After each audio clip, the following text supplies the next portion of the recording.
আমি গায়েব করে দিচ্ছি। এখন আসেন সত্যরঞ্জন সিংহের সইটা একটু দয়া করে নির্বাচন কমিশনে গিয়ে একটু দেখেন। ৭৯ সালে উনি আমার নির্বাচনে প্রস্তাবক ছিলেন, একটু দয়া করে ওইটা একটু চেক করে নিয়েন। চার্জশিট তো আমি দেখিও নাই, আমি মামলাও দেখি নাই। তো চার্জশিট যদি থাকে তো কার্যক্রম স্থগিত হলো কেন? আমি স্থগিত করেছি।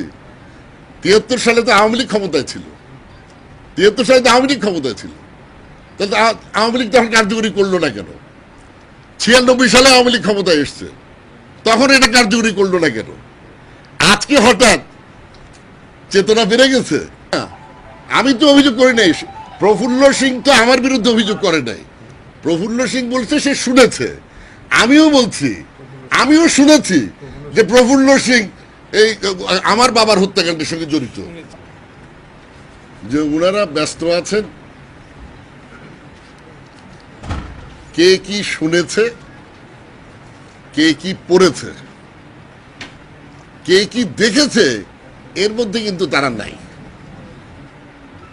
আর যদি তাই হয়, আমার সুনির্দিষ্ট প্রস্তাব হচ্ছে এই ট্রাইব্যুনাল যেন স্থায়ী থাকে।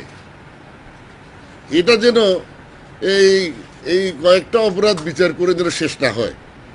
এরকম স্থায়ী ট্রাইব্যুনাল থাকলে রাজনৈতিক ঋতু পরিবর্তন হলে এটার কার্যক্রম যাতে অব্যাহত থাকে, এটা আমার সুনির্দিষ্ট প্রস্তাব, যাতে করে রাজনৈতিক প্রতিপক্ষকে হয়রানি করার প্রক্রিয়া ও অব্যাহত থাকতে পারে।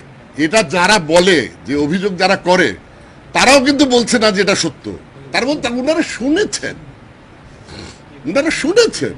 আমিও তো অনেক কিছু শুনেছি, যে জেলখানায় নাকি যিনি বলেছেন উনি নাকি গিয়ে ষড়যন্ত্রে আমার বাবাকে হত্যা করার ষড়যন্ত্রে জড়িত ছিল, এটাও তো শুনেছি।